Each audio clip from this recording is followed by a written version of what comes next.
सगळ्यात महत्वाचे आणि मोठे जे विजयी उमेदवार झालेले आहेत त्यांचं नाव आहे मिलिंद नार्वेकर. मिलिंद नार्वेकर उद्धव ठाकरेंचे अतिशय उजवे हात मानले जातात. मिलिंद नार्वेकर यांचे एकनाथ शिंदेशी चांगले संबंध, उद्धव ठाकरे यांचे हनुमान ते स्वतःला समजतात. तरीही एकनाथ शिंदे यांच्याशी चांगले संबंध असूनही उद्धव ठाकरे यांनी त्यांना दूर केलेलं नाही, ही सगळ्यात विशेष बाब आहे. मिलिंद नार्वेकर यांच्या राजकीय ॲस्पिरेशन गेल्या काही दिवसामध्ये वाढलेल्या दिसत होत्या आणि त्यांनी या निवडणुकीच्या निमित्तानं पूर्ण करून घेतलेल्या आहेत. मिलिंद नार्वेकर हे किती कोटीचे धनी आहेत याचं आपल्याला उत्तर त्यांच्या ॲफिडेव्हिटमध्ये मिळालेलं आहे. 46 कोटींचे धनी आहेत. उद्धव ठाकरे किंवा शिवसेनेचं किती प्राबल्य मुंबईमध्ये आहे याचं सगळं द्योतक आपल्याला मिलिंद नार्वेकर यांच्या ॲफिडेव्हिटकडनं पाहून मिळतं. 41 कोटीचे धनी असलेले मिलिंद नार्वेकर हे आता विधान परिषद सभागृहामध्ये येतील, आमदार म्हणून येतील. म्हणजे त्यांचे साहेब, त्यांचे बॉस उद्धव ठाकरे हे पण विधान परिषदेमध्ये आणि आता त्यांचे शेजारी नाही बसू शकत कारण ते नवीन असल्यामुळे थोडे सिनियरिटी उद्धव ठाकरे पुढे बसतील.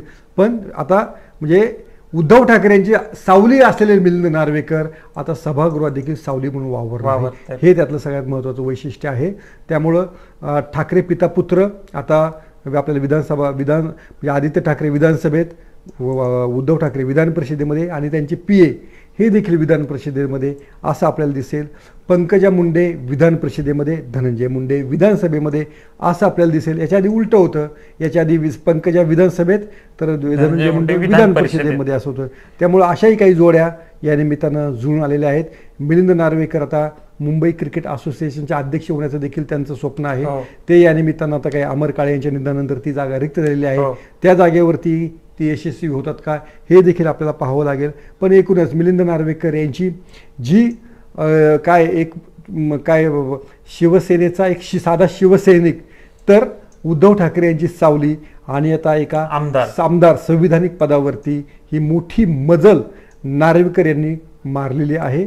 त्यामुळं त्याबद्दल त्यांचं देखील त्या अर्थानं खरं कौतुक मानायला हवं की एखाद्या नेत्याच्या इतक्या विश्वासात राहणं आणि त्याचं सावलीसारखं असणं हे देखील एक कसं त्यांच्या नावाबाबत चर्चा होती. ते पण एकनाथ शिंदे सोबत जातील की काय, पण तरीही उद्धव ठाकरे यांनी त्यांच्यावर विश्वास दाखवलेला आहे. आता उद्याच्या राजकारणामध्ये उद्धव ठाकरे आणि एकनाथ शिंदे यांच्यामधला पूल बांधण्याचं काम मिलिंद नार्वेकर काही करतात का याच्याकडे आपल्याला लक्ष ठेवावं लागेल. नक्कीच सर. तर जाता जाता पुन्हा एकदा आपल्याला प्रेक्षकांना विधान परिषदेचा निकाल सांगूया आपण. एकूण 11 जागांसाठी ही निवडणूक झाली होती. त्यामध्ये 12 उमेदवार मैदानात होते. या 12 पैकी भाजपचे 5 उमेदवार विजयी झालेले आहेत. राष्ट्रवादी काँग्रेसचे 2, शिवसेनेचे 2 उमेदवार विजयी झालेले आहेत. काँग्रेसचा 1 आणि शिवसेना उद्धव बाळासाहेब ठाकरे पक्षाचा 1 असे 11 उमेदवार विजयी झालेले आहेत. तर जे जयंत पाटील होते, जे शरदचंद्र पवार पक्षाच्या पाठिंब्यावरती उभे होते शेकापचे, त्यांना पराभवाचा धक्का बसलेला आहे. काँग्रेसची यातली 8 मतं फुटल्याची चर्चा आहे.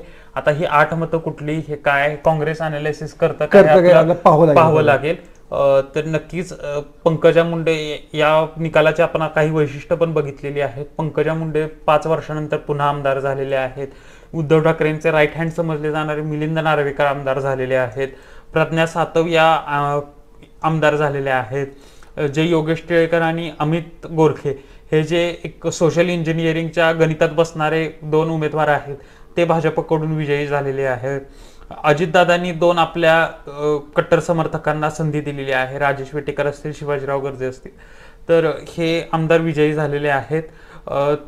गतवर्षी 2 वर्षापूर्वीचे निवडणूक झाली होती त्या निवडणुकीच्या तुलनेत यंदा लवकर निकाल लागला आणि फारसं काही धक्कादायक निकाल लागले. जर भाजपचा उमेदवार पडला असत तर तो निकाल धक्कादायक होता. जयंत पाटील यांच्याकडे मतं कमी होती, स्वाभाविकपणे त्यांचाच नंबर सगळ्यात शेवटी लागणार होता हे अपेक्षित होतं आणि त्यानुसार निकाल लागलेला आहे. या निकालाचे राजकीय लगेच काही पडसाद उमटतील, सरकारवर काही परिणाम होईल असं काही घडलेलं नाहीये.